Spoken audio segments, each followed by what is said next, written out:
Hello everyone, welcome back on my YouTube channel. आजकल एक मुद्दा जो है ना बहुत ज़्यादा गरमाया हुआ है और बहुत ज़्यादा उस पर चर्चा हो रही है। ऐसा लगता है जैसे देश में एक वाकई में मैं सच में यही बात कहूँगी जो वो उन मैडम ने कही है ना कि 8वां अजूबा आ गया है हमारे देश में। और ऐसा लगता है जैसे कि हमारे देश वाले ये सोच रहे हैं कि हमने एक बहुत बड़ी जंग जीत ली। एक सीमा हैदर आ जाती है, घुसपैठिया हमारे देश में आती है, वो भी 4 बच्चों के साथ आती है और उसके बाद वो सबकी भाभी जी हो गई। वो तिरंगा लहरा रही है, वो पौधे लगा रही हैं हिंदुस्तान में, क्योंकि आज तक हिंदुस्तान में किसी ने पौधे लगाए ही नहीं थे। ये पहला पौधा है जो सीमा हैदर लगा रही हैं। और एक बहन जी और हैं जो अपने बच्चों को यहाँ हिंदुस्तान छोड़ के पाकिस्तान चली गई और वहाँ पे मालूम नहीं है मुझे ये सच्चाई कि उसने सच में वो नसरुल्ला भाई साहब से शादी करी है या नहीं करी है। ऐसा मीडिया कह रही है, ये मैं नहीं कह रही हूँ। या उसको वहाँ पे कुछ फ्लैट मिला है या कोई चीज़ें मिली है या नहीं मिली है, ये सब न्यूज़ वाले कह रहे हैं, ये मैं नहीं कह रही हूँ। मेरे लिए सिर्फ ये दो मुद्दे अलग अलग हैं। इसमें एक मुद्दा तो ये है कि एक घुसपैठिया हिंदुस्तान में आई है। हाँ, जो मैडम पाकिस्तान गई है वो वीज़ा के साथ गई है। उनका कहना था कि मैं जल्दी वापस आऊँगी। मुझे उससे कोई लेना देना नहीं है वो वापस आती है या नहीं आती है, लेकिन मुझे अफसोस अपने यहाँ के लोगों पर हो रहा है। मुझे बड़ी शर्म आ रही है इन लोगों पर। एक एसडीएम लेवल की बंदी ज्योति मौर्य तलाक के लिए कोर्ट के अंदर जाती है और उसका पति हो हल्ला कर देता है, मेरी बीवी ने मुझे धोखा दे दिया, मैंने उसे एसडीएम बनाया था, मैंने उसे पढ़ाया लिखाया था, मैंने उसका ये कर दिया, मैंने उसका वो कर दिया। और बड़ी डायरियां लेकर के, बड़े सूटकेस ले करके उसके खिलाफ मोर्चा उसने उठा रखा है और बड़ा ड्रामा उसने मचा रखा है पूरे देश में। और उस पर जो है लोगों की जो टिप्पणियां है ना वो बड़ी अजीब अजीब आ रही है। लोग कहते हैं बच्चलन औरत है, ये घटिया औरत है, इसका मनीष दुबे के साथ अफेयर चलता था, ये अब उसको love you Babu, love you सोना, ये सब चीज़ें करती थी और इसको बर्खास्त कर दो, इसे जेल भेजो। कब से तलाक लेना कब से तलाक लेना अपराध हो गया भाई?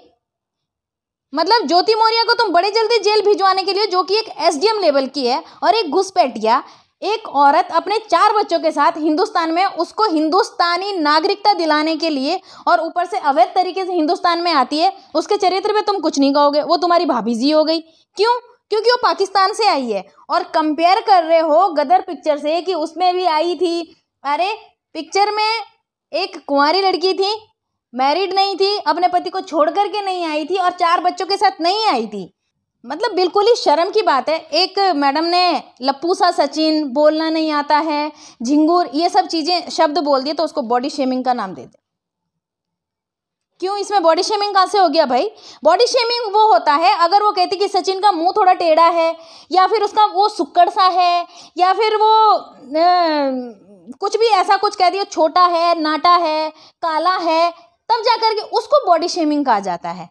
लप्पू सा सचिन, उन्होंने कहा कि उसका मतलब ये है कि जो कम बोलता है, वो बॉडी शेमिंग नहीं है। वो उनके हिसाब से वो एक नॉर्मल वर्ड है, उसको बॉडी शेमिंग बोला जा रहा है। एक औरत ने सच्चाई बताई तो कुछ भाई साहब लोग जिनकी भाभियां अभी तक पाकिस्तान गई नहीं है 4 बच्चों के साथ, यहीं पर है, जिस दिन जाएंगी उस दिन वो खुद ही मोर्चा लेकर के आ जाएंगे और खुद ही कहेंगे कि मेरे भाई को धोखा दे दिया। वो लोग कमेंट कर रहे हैं, वो कमेंट भी मैं शेयर करूंगी साथ में।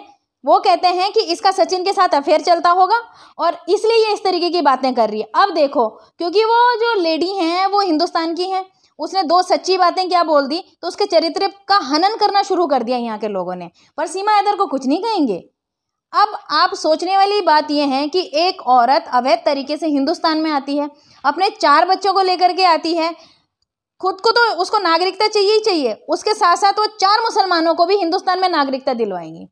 और फिर बात करी जाती है यूसीसी की, फिर बात करी जाती है हिंदुत्व की, फिर बात करी जाती है कि ये मुस्लिम लोग जो हैं ये हमारी लड़कियों को बरगलाते हैं, उनके साथ रेप करते हैं, उनका शारीरिक शोषण करते हैं और उनको टुकड़ों में काट देते हैं। यहाँ खुद तुम उस चीज को सपोर्ट कर रहे हो। 4 बच्चों को लाई है, आगे वो लोग क्या करेंगे इसका कुछ नहीं पता। लेकिन जब कोई, मतलब आज की डेट में आप देख रहे थे कि कुछ दिनों से ये मुद्दा बहुत गरमाया हुआ था, जगह जगह लड़कियों के मर्डर हो रहे थे, जगह जगह लव जिहाद हो रहा था। और आज कई दिनों से आप लोग देख रहे होंगे कि लव जिहाद का एक भी शब्द कहीं से नहीं आ रहा है। किसी ना राज्य से आ रहा है, ना किसी छोटे से कस्बे से आ रहा है, और ना कहीं पर भी इतने दिनों से, जब से सीमा हैदर हिंदुस्तान में आई है और जब से अंजू मैडम पाकिस्तान गई है, तब से एक भी केस, एक भी मुद्दा ऐसा नहीं आया कि लव जिहाद है। अब आप खुद ही सोच सकते हैं। मैंने बहुत वैसी बात नहीं कही है, एक सोचने वाली बात है कि अगर सीमा हैदर के आने से ये सारी चीज़ें खत्म हो रही है तो आप खुद ही सोच सकती हैं कि वो किस चीज़ को बढ़ावा दे रही है। वैसे तो कह रहे हैं कि वो जासूस है, वो आईएसआई की एजेंट हो सकती है, या फिर वो बहुत कुछ जान सकती है, या उसके घर से ये हैं, जो भी है XYZ, हमें उससे कोई लेना देना नहीं है। हमें सिर्फ उस बात से लेना देना है कि अवैध तरीके से हिंदुस्तान में आई है। मेरे हिसाब से अगर जिसको ये दर्द है ना कि दोनों प्रेमी जोड़े को अलग करा जा रहा है, ये सब करा जा रहा है, तो दोनों को यहाँ से उठा के पाकिस्तान ही भेज दीजिए। और यकीन मानिए जब सचिन पाकिस्तान जाएगा ना तो उसके नाम जैसे अंजू को फ्लैट वगैरह दिए गए हैं ना, वैसे ही उसको भी फ्लैट दिए जाएंगे, वहाँ पर नौकरी दी जाएगी वहाँ पे। अब यहाँ पे तो सिर्फ एक पिक्चर मिल, और ये पिक्चर वाले भाई साहब, ओफो, इनका तो मैंने अभी तक बताया ही नहीं। ये जो पिक्चर वाले भाई साहब हैं, अपने हिंदुस्तान की लड़कियों को, अगर कोई भी लड़की रील्स बनाती हैं, थोड़े से उस टाइप के कपड़े पहन ले तो उसको नचनिया बोलना शुरू कर देते हैं, और उनके साथ कास्टिंग काउच जैसी सिस्टम ये लोग अपनाते हैं, या फिर उनको कॉम्प्रोमाइज़ करने के लिए बोला जाता है। और दुनिया भर का शारीरिक शोषण हिंदुस्तान की लड़कियों के साथ हिंदुस्तान में होता है। लेकिन सीमा हैदर नाचती भी है, रील्स भी बनाती है, उसको किसी ने नचने नहीं कहा और पिक्चर में काम भी मिल गया। ये है मानसिकता हमारे यहाँ के लोगों की, जो अपने ही लोगों के बुराइयां करते हैं और बाहर वालों के साथ बहुत अच्छा व्यवहार करते हैं। अब आते हैं बाकी चीज़ों पे। अगर आज की डेट पे आप सभी लोग जो भी मेरी वीडियोस देख रहे हैं, मैं उसको सिर्फ ये कहना चाहती हूँ कि आपके पड़ोस में, आपके घर में अगर किसी भी आदमी की पत्नी आपके बच्चों के साथ आपको बिना तलाक दिए भाग जाए ना किसी और आदमी के साथ, पड़ोसी के साथ, तो उसके लिए आप पूरा गाँव लगा देंगे, पूरी फोर्स लगा देंगे, और उसके चरित्र की धज्जियाँ आप सबसे पहले उड़ाएंगे। तब नहीं कहेंगे आप कि वो प्रेम में थी, तब भी उसका मेरे हिसाब से ऐसे ही साथ देना चाहिए जैसे सीमा हैदर का है। आपको कहना चाहिए कि कोई बात नहीं, मेरी पत्नी प्रेम में थी, चली गई पड़ोसी के साथ, कोई बात नहीं, इसको तो हम पिक्चर दिलाएंगे और इसको हम ऊपर यहाँ बिठाएंगे, वहाँ बिठाएंगे, इससे हम ध्वजारोहण कराएंगे। उसकी क्यों नहीं इज्जत करते हो भाई?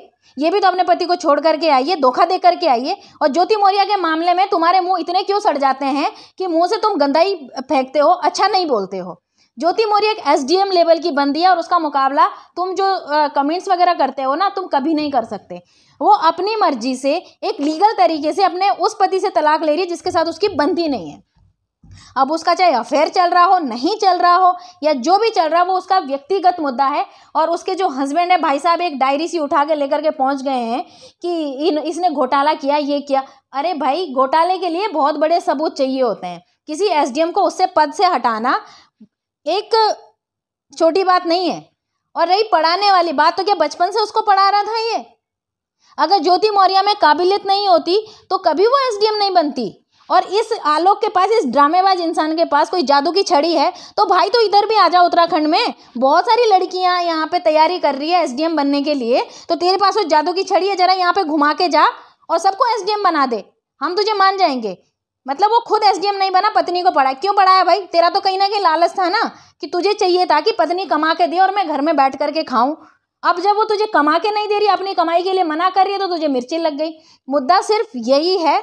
और मेरा ये वीडियो बनाने का मकसद सिर्फ इतना था कि ये जो दोगली बातें आप लोग करते हो ना, सीमा हैदर भाभी, ज्योति मौर्या बच्चलन, ये कहना बंद कर दीजिए। अगर आप लोग कह रहे हो तो हर एक पत्नी जो अपने बच्चों के साथ अपने पति को धोखा देकर के अपने प्रेमी के साथ भागती है, अगर आप सीमा हैदर का सपोर्ट कर रहे हैं तो सारी की सारी सीमा हैदर है। जितनी औरतें अपने पतियों को छोड़ के भाग रही हैं, बिना तलाक लिए दूसरे आदमी से शादी कर रही है, तो उसकी इज्जत भी ऐसे ही करो जैसे सीमा हैदर की कर रहे हो। वैसे अगर सोचने वाली बात है तो जो रवैया आपका अपने यहाँ की औरतों के लिए है, वो सीमा हैदर के लिए क्यों नहीं है?